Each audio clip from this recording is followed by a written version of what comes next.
হয়েছে? তোমাকে এমন উদ্ভ্রান্ত লাগছে কেন? শহীদদের রক্তের সাথে বেইমানি করে শাসকেরা জুলাই সনদ মানছে না, ভোটের রায় মানছে না।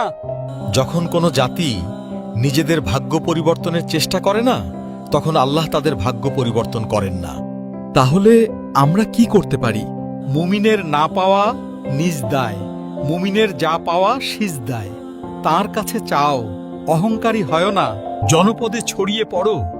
যুগের সারথি তুমি, কে রুখে আর? আগামীর দিন শুধু সম্ভাবনার।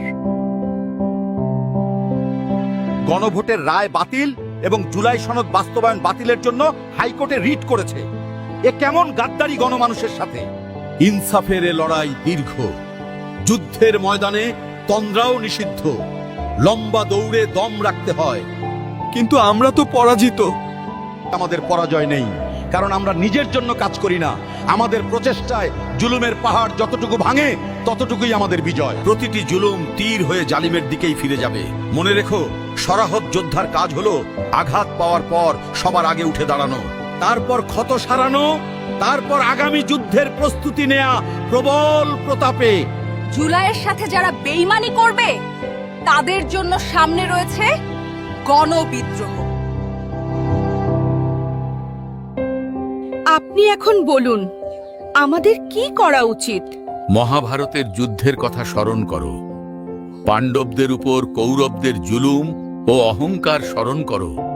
আমরা কিভাবে বিজয়ী হতে পারি? শ্রীকৃষ্ণের মতো কৌশলগত নির্দেশনা দাও।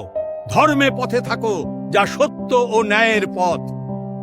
আমরা ঠিকই ভোট দিছিলাম, ষড়যন্ত্র কইরা সব পাল্টাইয়া দিছে। আমরা লড়াই করবার লাগিয়া সব সময় মাঠেই থাকুম।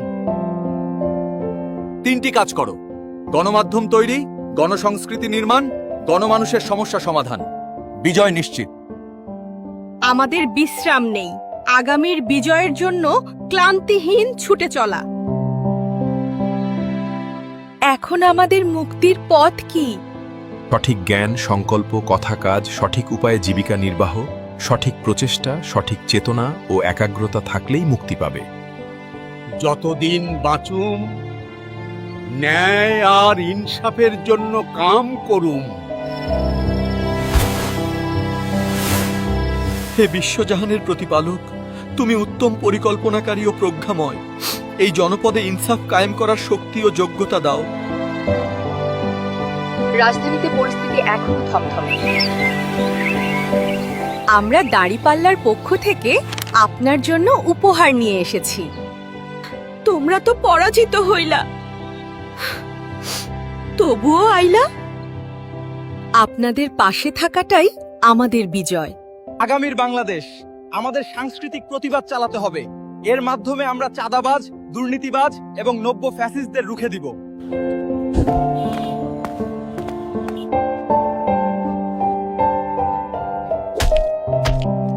চাঁদাবাজ ও সন্ত্রাসীদের বিরুদ্ধে রুখে দাঁড়াও। আপনারা যারা চাঁদাবাজি ছেড়ে কর্মের পথ বেছে নিয়েছেন, তাদের জন্য দাড়িপাল্লার পক্ষ থেকে এই নতুন রিকশা উপহার। এটা আমার দোষ ছিল না, সে আমাকে বাধ্য করেছে। হতাশ হবেন না, সঠিক প্রচেষ্টা আর একাগ্রতা থাকলে দাড়িপাল্লার বিজয় হবে সামনে।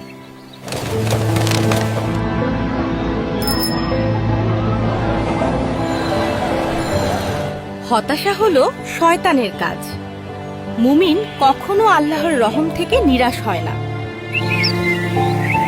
আবার নতুন ফ্যাসিবাদ এসেছে, আমাদের উপর হামলা করা হচ্ছে, পুরাতন ফ্যাসিবাদীদের পুনর্বাসন করছে, আমাদের ঘরবাড়ি পুড়িয়ে দিচ্ছে। আমরা এখন কথা বলতে পারছি না। যীশু খ্রিস্টের কথা স্মরণ করো। তিনি বলেছেন, যে হাকিকতের কথা রাতের অন্ধকারে বলতে ভয় পাও, তা একদিন দিনের আলোয় উদ্ভাসিত হবে। সমন্বিত কৃষি আমাদের সাফল্যের চাবিকাঠি। জমির প্রতিটি অংশ ব্যবহার করে আমরা সর্বোচ্চ উৎপাদনশীলতা নিশ্চিত করি। কেবল শান্তির জন্য, জুলাইয়ের রক্তের ঋণ পরিশোধ করার জন্য। ফলাফল অনিয়ম সত্ত্বেও দেশের স্থিতিশীলতার স্বার্থে আমরা দায়িত্বশীল ভূমিকার পথ বেছে নিয়েছি। কিন্তু আমরা মানুষের কাছে যে প্রতিশ্রুতি দিয়েছিলাম তা রক্ষা করব ইনশাআল্লাহ।